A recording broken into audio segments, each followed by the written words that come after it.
Space Force Station in Florida, where liftoff is currently scheduled for 5:18 a.m. Eastern. In addition to watching our webcast, you can also follow live mission progress at ulalaunch.com. In a few seconds, the launch count will enter the second of 2 planned holds. At this time, the team is not working any issues. At the request of our customer, we'll end today's live coverage following payload fairing jettison.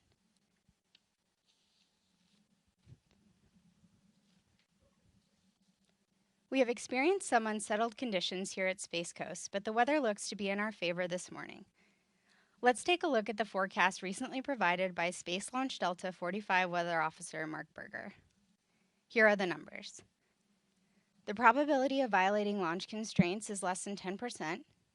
Ground winds are 15 to 20 knots out of the south, and the temperature is 75 degrees Fahrenheit. Our primary concerns are violation of the cumulus cloud rule.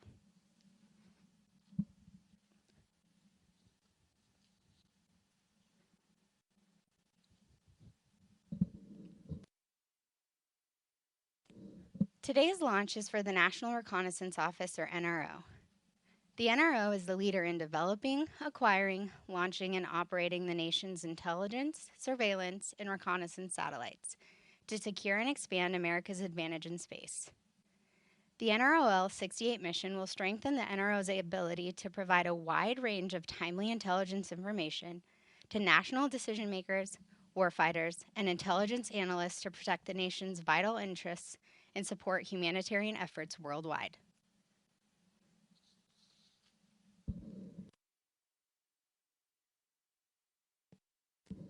This is the 15th flight of a Delta IV Heavy rocket and ULA's 156th launch. Let's learn more about this heavy lift rocket, which is the only rocket capable of launching the NROL-68 mission.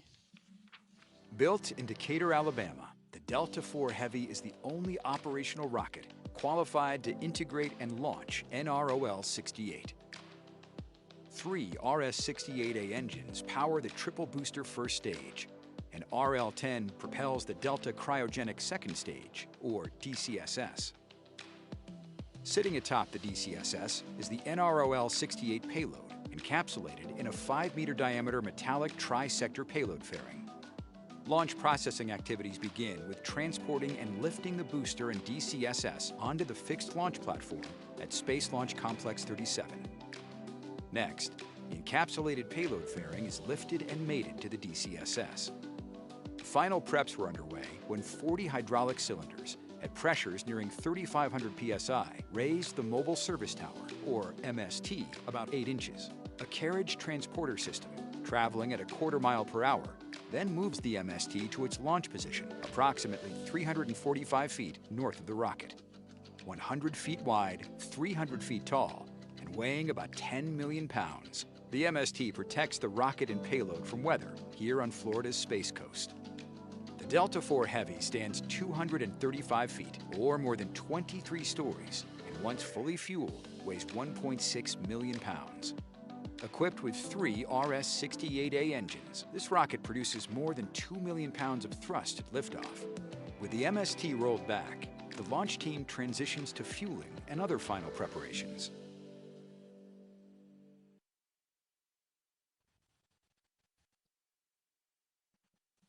ULA's Delta IV Heavy will head south from Space Launch Complex 37. Here's a look at today's flight.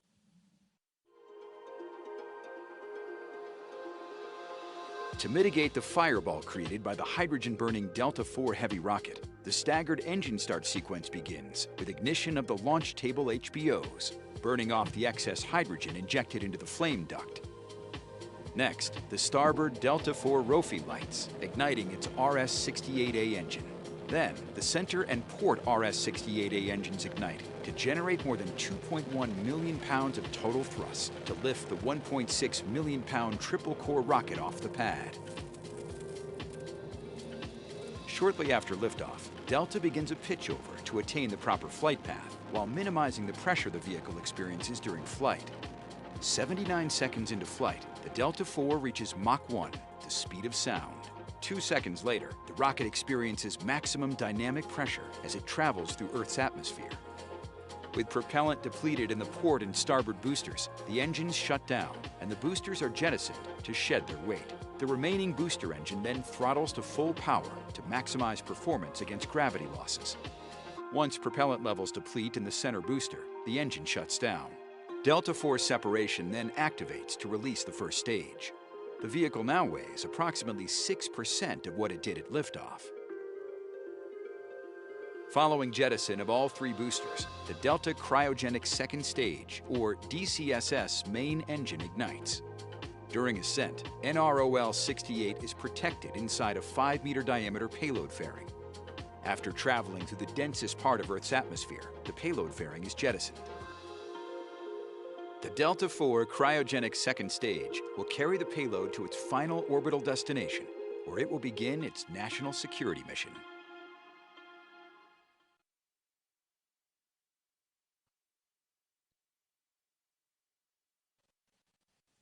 On the Delta Heavy rocket, we see mission artwork provided by the NRO in addition to the U.S. flag and the ULA, Space Force, and Delta logos.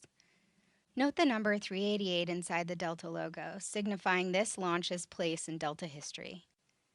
The rocket also includes dedications to teammates who are no longer with us.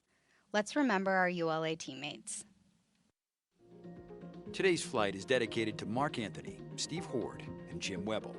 Mark Anthony joined the Decatur, Alabama production team in 1999 in the Skin, Ring, and Dome Work Center, supporting the automated ultrasonic scanning system. During his career, he also supported the build and test of the Delta II rocket before transitioning to the Delta IV final assembly area, where he quickly became a critical member of the build and test team.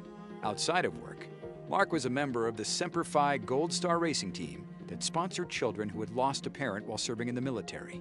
Anyone who had the pleasure of meeting Mark quickly knew about his wife, Amanda, and their children, Emily and Ryan, whom he loved dearly. Steve Hord served in the U.S. Marine Corps and continued to serve his country when he transitioned to aerospace. Steve held numerous positions in his more than 36-year career, including Delta IV Launch Operations Quality Engineer, Launch Operations Quality Manager, and Senior Quality Manager. Steve was a key member of the team, merging the Atlas and Delta quality management systems. And after ULA was formed, Steve became a supplier quality leader and went on to support ULA's rockets on both coasts within the Safety, Quality, and Mission Success Organization. The military honors a fallen hero by flying a missing man formation in their honor. Today, Stephen Hord is that missing man, and his absence will be recognized by all who were privileged to work with him. Jim Webble had a distinguished 22-year career with the Launch Operations Propulsion Engineering Team, where he worked on the Delta II program before moving to the Delta IV and Atlas V programs. Over the years, he became a critical source of knowledge on the Delta IV second stage. Jim had an outgoing personality, and he willingly shared his knowledge with others, training a number of engineers, technically and culturally, on why we do things the way we do. Jim touched the lives of many on the ULA team, from Cape Canaveral to Vandenberg.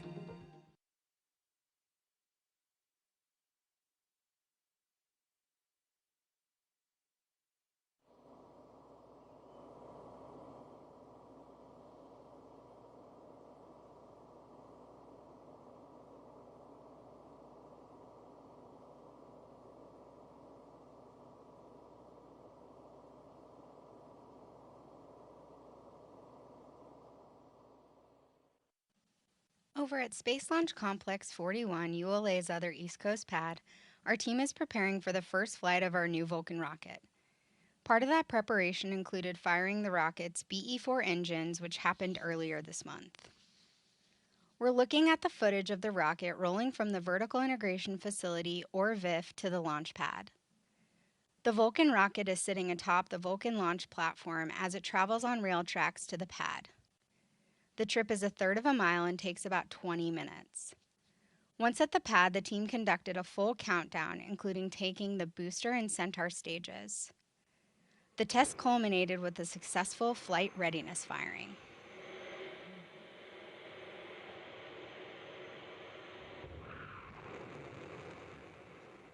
With this launch, we are also remembering NRO teammates. Here is Mission Director, Colonel Chad Davis. Copy. This morning's NRO L-68 launch is dedicated to the memory of Vince Martelli, Patrick Wang, Steve Vess, Manny Salinas, and Ernie Frank.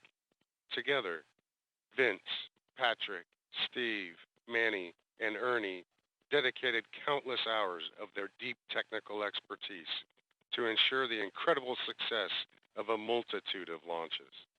Their warm personalities, team spirit, and phenomenal leadership will be remembered by the aerospace and launch communities. To our fellow patriots, rest in peace. MD out.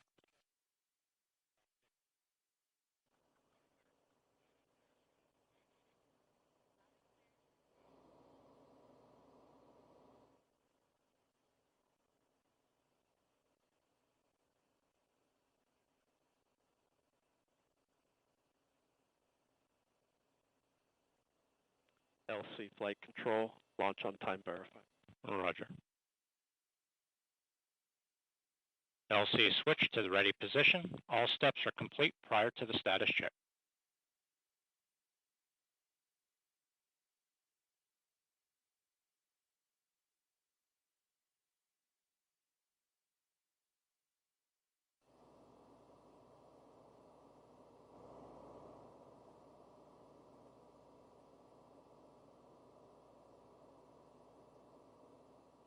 L-minus 8 minutes.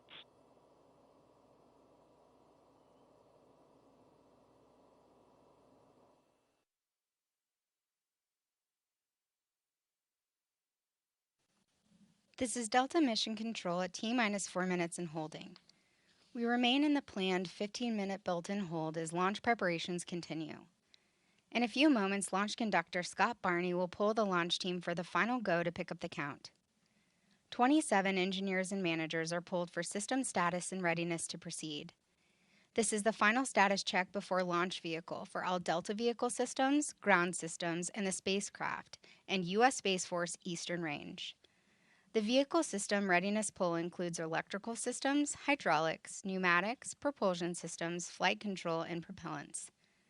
Let's listen in as Scott Barney performs the final pulling of the launch team. L-minus 7 minutes. Status check to proceed with terminal count. First stage systems, propulsion. Go. Hydraulics. Go. Locks. Go. LH2. Go. Second stage systems, locks. Go. LH2. Go. Electrical systems, airborne. Go.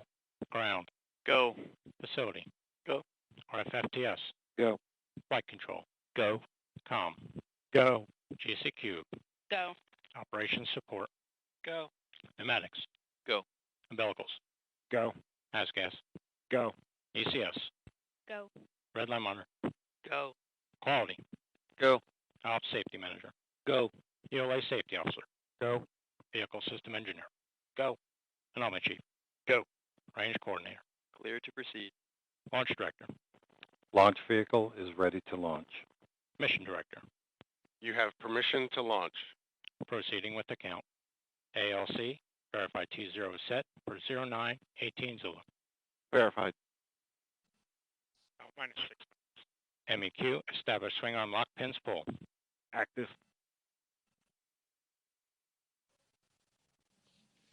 Polling is complete. The UALA launch team and the NRO mission director are go for launch. From T-minus 4 minutes until launch, you will hear Scott Barney guiding the team through the final steps in the countdown procedure. Several critical activities occur in the final minutes, including verifying fuel tank levels and pressures in the 3 boosters and the DCSS, in addition to arming the flight termination system. At T-minus 15 seconds, the launch table HBOs at the base of the rocket are ignited to burn off excess hydrogen. At T-minus 7 seconds, the starboard engine is ignited. At T-minus 5 seconds, the port and center engines are ignited. Once the Delta IV Heavy lifts off, you'll hear flight commentator Rob Kesselman providing launch vehicle ascent data. 1 SV configured for launch. Roger. All steps are complete prior to terminal count.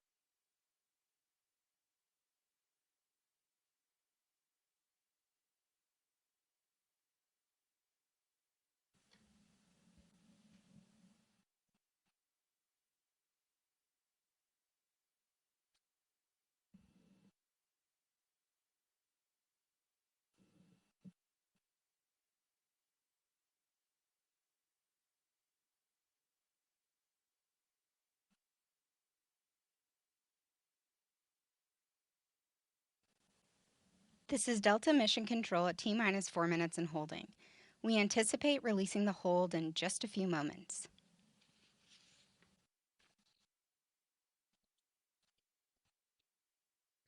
T-minus 4 minutes and count.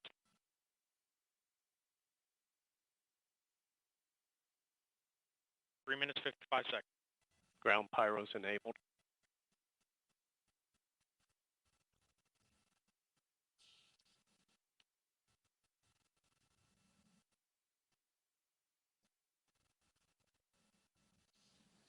The clock is resumed and we are go for launch at 5:18 a.m. Eastern.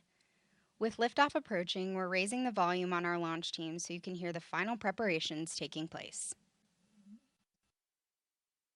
3 minutes, 25 seconds. Second stage lock, secure at flight level.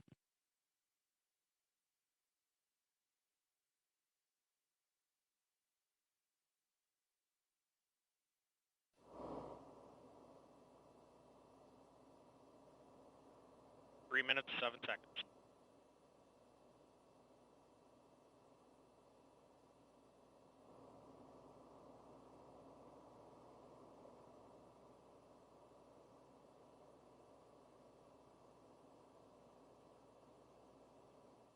Two minutes, 49 seconds. FTS internal.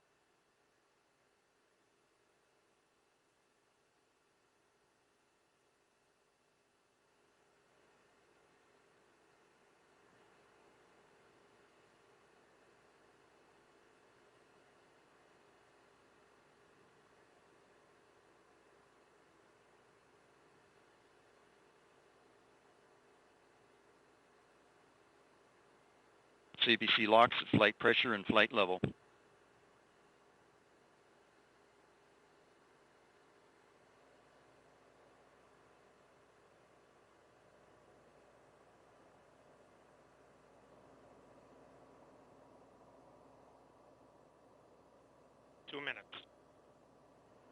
Hydraulic pressure 4,000.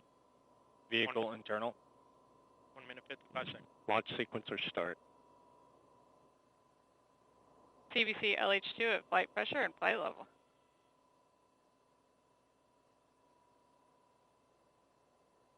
1 minute 40 seconds. SCS launch enabled.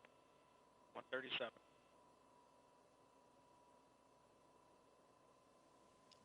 T-minus 90 seconds. The launch vehicle, payload, ground systems, and eastern range are go for launch.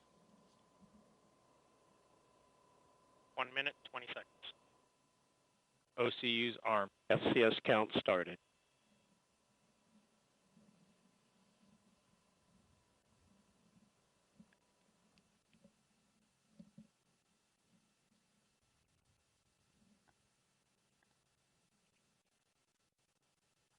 T-minus 1 minute. Engine start box go. Rock, report range status. Range green. 50 seconds.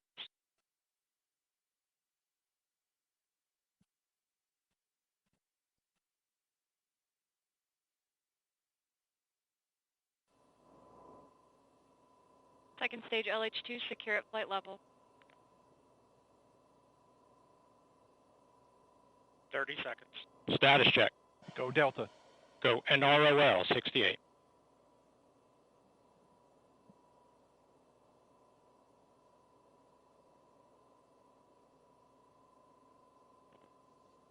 Fifteen seconds.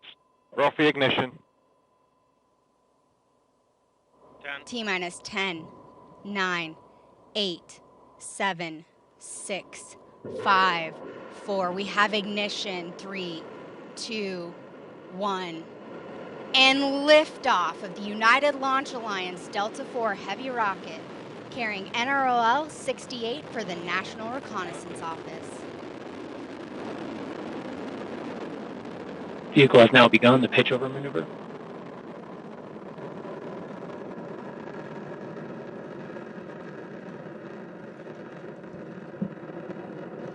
Now 25 seconds into flight, vehicle performance looks nominal.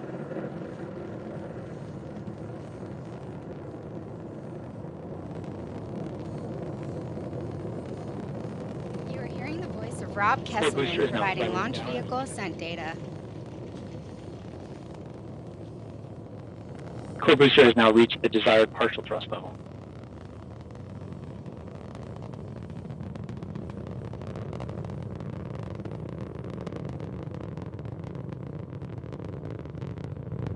Vehicle performance continues to look good.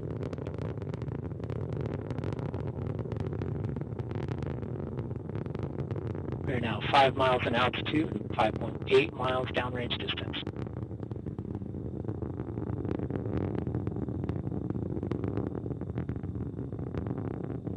Vehicle is now passing through max Q, maximum dynamic pressure. Mach 1, Delta 4 Heavy is now supersonic.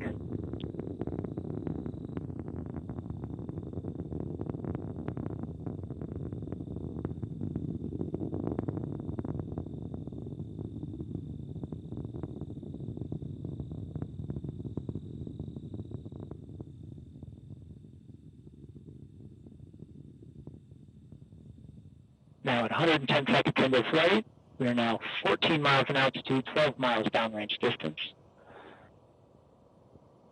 The second stage RCS system pressurization valve has fired, and the RCS is now pressurizing to flight levels.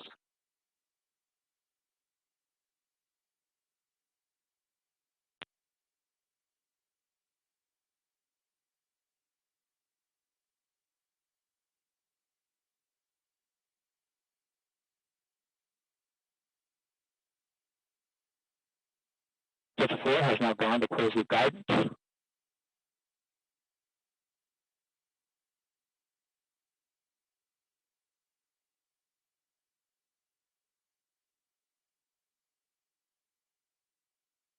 We have 3 minutes remaining in the boost phase of flight.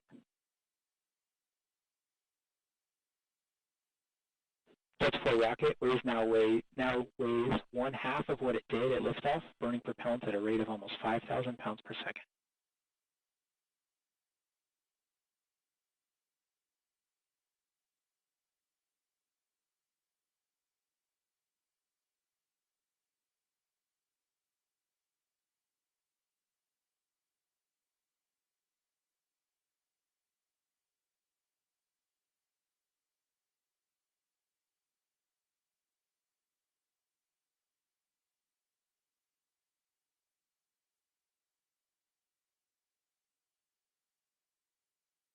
We're now 210 seconds into flight. We have 30 minutes remaining until the port and starboard booster engines cut off. Vehicle performance continues to look good, with the port and starboard engines burning at the maximum power level, and the core RS-68 burning at the partial thrust level.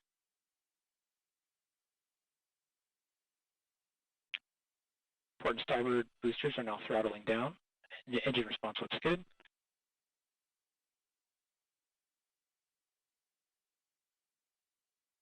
Port and starboard cutoff, and we've had separation of the 2 side boosters. Core booster is now throttling back up, and the maximum power level has been achieved.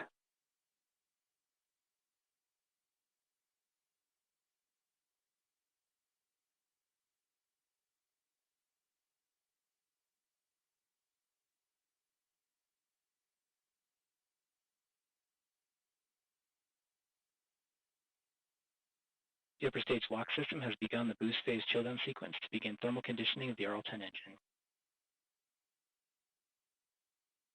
1 minute remains in the booster phase of flight.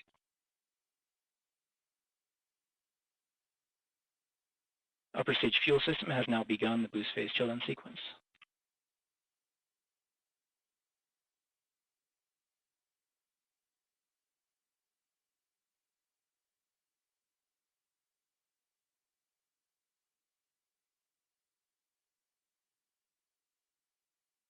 We're now 300 seconds into flight, flying at an altitude of 70 miles, downrange distance of 370 miles.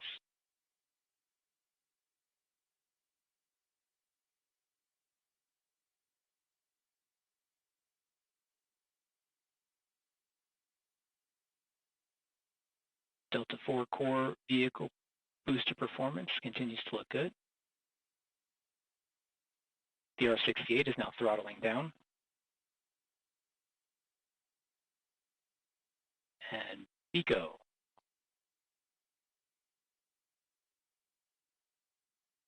And we've had stage 1-2 separation and ignition on the RL-10. Correction. Deployment of the nets. And now ignition on the RL-10 for the first burn.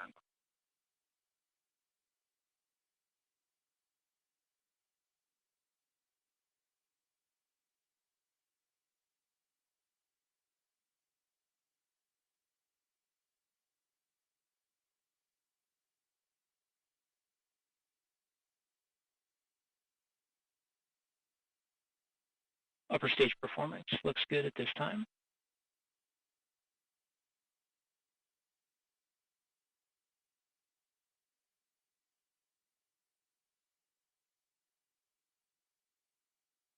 With the indication of payload fairing separation.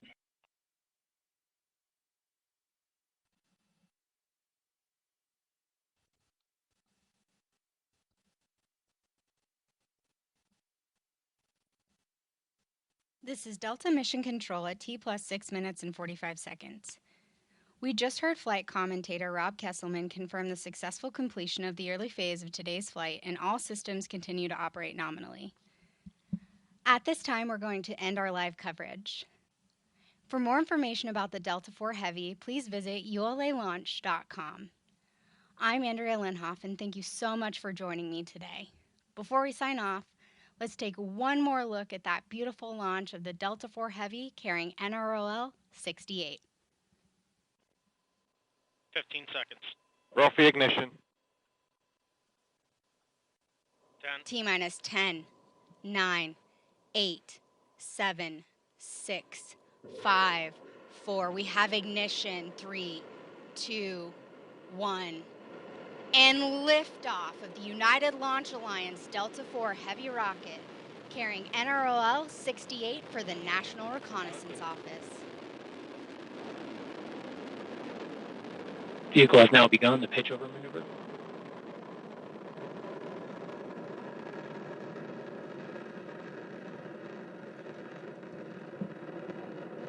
Now 25 seconds into flight, vehicle performance looks nominal.